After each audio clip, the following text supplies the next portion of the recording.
In this video, I will explain everything that is being introduced on the Winter Update 2022, so for those that haven't been keeping up with the teasers, hopefully this will be a good summary. Let's start with the new main quest, the Cradle of Monsters. I already made a video on how to do this quest that I suggest to check out, but this quest is the one introducing the majority of new monsters, for which we're getting 6 new monsters, all with new sprites, and all of them are located on a brand new island called Ingle. Getting access to the surface is quick and easy, but the spawn itself is not so much. The difficulty of these monsters is supposed to be between Isabi monsters and the usurpers of the Order of the Lion quest, and weaker than library monsters. But even though the monsters by themselves might not be hard, it will be very hard to make small pools. Think of this as a spawn similar to the Isabi surface, with a ton of creatures and big pools. In terms of level requirement, I think for the quest a level 500 team is enough, but in terms of hunting, I think it will take more levels. I didn't personally try out hunting them this time, as I was able to run through most of it during the quest. Lastly, this quest is also bringing a new boss called the Monster. If you are able to do the quest, then you are more than capable of doing the boss, as it is not that difficult, and once you defeat him the first time, you get a new mount, the Mutated Abomination, which you can customize the colors for it. Besides that, this new boss drops 8 new items, all between level 250 to 300 of requirement.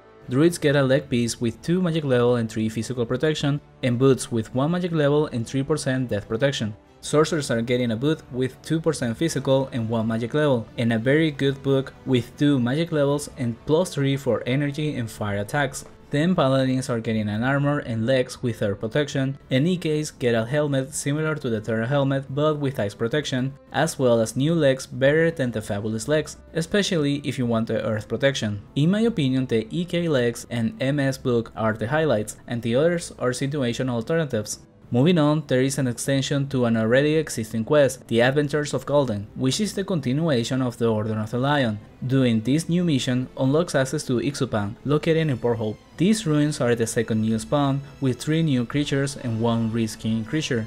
This is a low level spawn for possibly level 100s to 150s, however, being past the Order of the Lion means you need over 250, so overall it's a very disappointing spawn, because by that point it's not good anymore. However, the reason for doing this is to get the new outfit, the Ancient Ochre, which you can get after defeating the mini boss located in the ruins. This boss is simple and quick, they can be done solo by a level 200, and it can drop the items needed for the add-ons of the same outfit. Leaving aside these new quests and creatures, we are left with a few quality of life updates. First off, bosses with a cooldown of longer than a day will get a 4-hour reduction on the cooldown. This is particularly helpful for themes that repeat the big weekly bosses, because if you were doing them on the same day, you needed to start later than the last time, and eventually pushing it off to a different day. Next up, we will be able to display the time left on the imbuements you're using. These can be filtered by items equipped and duration. We are also getting a new collect all option to the loot from bosses inside your reward chest, and according to your own filters, it will ignore the items you don't want and also put everything on the backpacks you have filtered.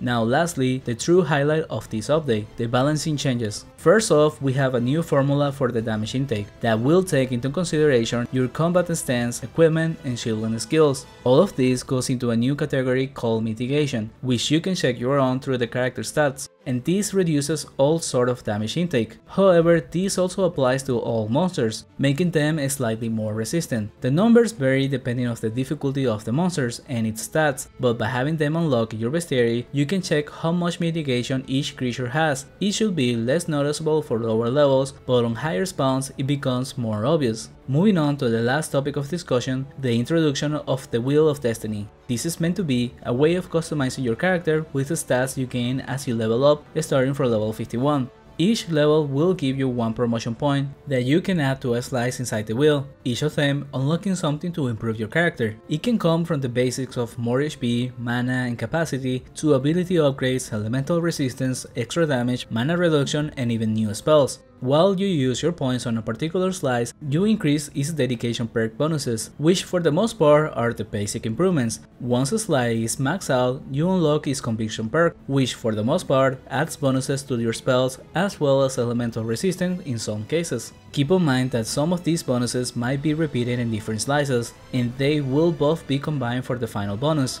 So if you unlock 2 different slices that give 1 fire protection, you end up with 2%. Lastly, the Revelation perks are the strongest buff, which are separated by each domain, making a total of 4 Revelation perks and each of them having 3 stages. In order to unlock each stage, you need to spend 250, 500 and 1000 points in one domain.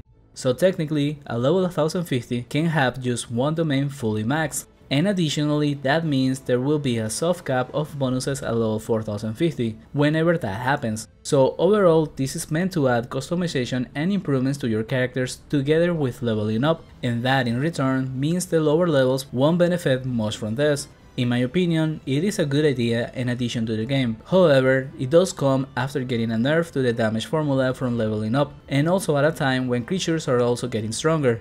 And the best thing they did was to allow players to freely reset the points as much as they want to truly customize your stats based on what it is you want to be doing. That could have cost a goal or even DCs, but I'm glad they didn't go for such a greedy idea. So overall, the reception of this wheel has been very underwhelming, since even with the wheel buffs, most people are still weaker than before the update. But there is still room to improvement, and likely we will be getting balancing updates throughout the Wheel of Destiny as time goes by, which is why I won't be making a video for the wheel alone just yet. We already got a lot of changes during the test server, and I won't be surprised if we still get some changes in the live version. So this wasn't a major update in terms of new content, but it is a big deal going forward, now with the wheel and mitigation inside the game. So with that said, that is all we are getting on this winter update 2022. If you liked the video, consider subscribing or supporting the channel even further by donating Tibia coins to Gudii donation. Thank you for watching, and a special thanks to Tuna Hero, Dor the Slasher and Nightstar.